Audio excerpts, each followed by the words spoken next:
सत्ता में बैठे लोग और विपक्ष में बैठे लोग जब नादानियां करते हैं तो आम इंसान के मन में यह आता है कि जिसे सोचनी थी सबकी भलाई वही कर रहा है अंदाजे लड़ाई।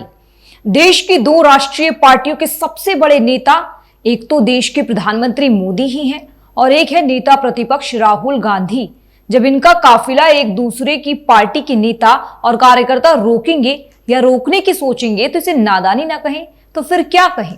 रायबरेली में राहुल गांधी का काफिला रोका जाता है तो वाराणसी में पीएम मोदी का काफिला रोकने की तैयारी की जाती है। नमस्कार, आप देख रहे हैं न्यूज वॉच इंडिया। मैं आपके साथ रूपाली शर्मा। ये मामला शुरू होता है तब जब बीजेपी नेता और योगी सरकार के मंत्री दिनेश प्रताप सिंह बुधवार को अपने समर्थकों के साथ रायबरेली में हाईवे पर धरने पर बैठते हैं। राहुल गांधी गो बैक और माफी मांगो के नारे लगाते हैं। इसके चलते 15 मिनट तक राहुल का काफिला हाईवे पर रुका रहा। इस दौरान पुलिस और बीजेपी कार्यकर्ताओं के बीच जमकर नोकझोंक हुई।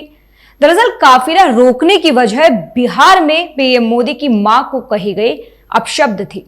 इस प्रोटेस्ट के केंद्र में रहे दिनेश प्रताप ने क्या कहा है, पहले आप वो सुनिए, फिर बताएंगे कि पीएम मोदी के काफिला रोकने की तैयारी पर क्या कुछ है। देखिए, राहुल गांधी जी ने बिहार में मोदी जी की मां को गाली दिया।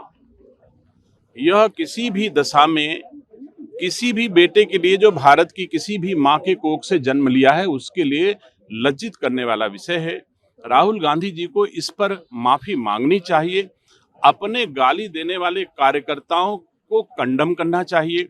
उनको पार्टी से निष्कासित किया जाना चाहिए। स्वयं ही कह देते कि मैं जो हमारे कार्यकर्ताओं ने किया उसके लिए मैं लज्जित हूं तो शायद लगता कि यह उचित है। लेकिन राहुल गांधी जी इस प्रथा को बढ़ाना चाहते हैं। दरअसल रायबरेली में ये पहला मौका था जब राहुल गांधी की सुरक्षा में इस तरह की चूक हुई है। पहले भी विरोध प्रदर्शन कई बार हुए हैं लेकिन इस तरह उनका काफिला हाईवे पर नहीं रोका गया था। खैर, अब इस एक्शन का रिएक्शन देखने को मिला है।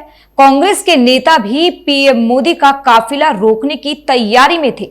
आज पीएम मोदी अपने संसदीय क्षेत्र वाराणसी के दौरे पर पहुंचे हैं, लेकिन अजय राय ने पीएम मोदी के काशी दौरे का विरोध करने का ऐलान किया है, जिसके चलते पुलिस ने लखनऊ से वाराणसी के रास्ते में पड़ने वाले टोल प्लाजा पर हाई अलर्ट जारी कर दिया है। दरअसल अजय राय ने बुधवार को राहुल गांधी के काफिले को रोकने पर अपनी नाराजगी जाहिर की थी और पीएम मोदी पर वोट चोरी से जीतने का आरोप लगाया था। सुनिए जरा। ये राहुल जी ने जो मुद्दा उठाया, वोट चोर गद्दी छोड़, इससे पूरी भारतीय जनता पार्टी के लोग बौखला गए हैं, पगला गए हैं और ये उनके माथे पर जाकर चिपक गया है। उसको छुड़ाने का प्रयास कर रहे हैं, उसको धुलने का प्रयास कर रहे हैं, पर जितना छुड़ाना चाहते हैं, जितना धुलना चाहते हैं, उतनी ही ज्यादा उनके सर पर वो चिपकता जा रहा है। और मैं निश्चित तौर से इतना कहूंगा कि ये भारतीय जनता पार्टी जो ये सब करा रहे हैं, वो पूरे देश के अंदर ये संदेश जा रहा है कि ये वोट चोरी करके ये सत्ता हासिल की है, वोट चोर गद्दी छोड़ ये चल रहा है।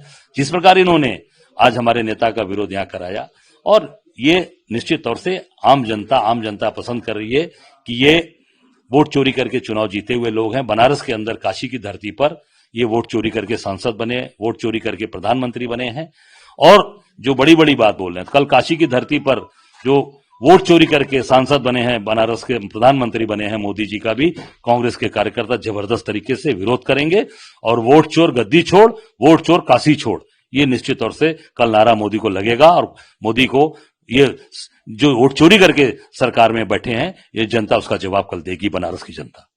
अब सुरक्षा के खतरे को देखते हुए वाराणसी और दूसरे जिलों में कई कांग्रेस नेताओं को हाउस अरेस्ट किया गया है। ऐसे में अजय राय को भी घर पर नजरबंद किया गया है। अजय राय ने सोशल मीडिया पर पोस्ट में यह भी कहा था कि बीजेपी पुलिस भेजकर हमें रोकना और कार्यकर्ताओं की आवाज दबाना चाहती है, लेकिन ये लड़ाई को रोक नहीं पाएगा और कांग्रेस कार्यकर्ता गली गली से विरोध करेंगे, मोदी वोट चोरी बंद करो। राहुल गांधी के खिलाफ नारे लग रहे थे, मोदी जी की मां का अपमान नहीं सहेगा हिंदुस्तान, राहुल गांधी वापस जाओ, राहुल गांधी माफी मांगो। अब ये सियासी लड़ाई है जो नेताओं की इस मानसिकता को दिखा रही है कि तुमने ऐसा किया तो हम भी ऐसा ही करेंगे। बहरहाल इस खबर पर आपकी क्या राय है, कमेंट सेक्शन में बताइएगा। देश दुनिया की तमाम बड़ी खबरों के लिए देखते रहिए न्यूज वॉच इंडिया। नमस्कार।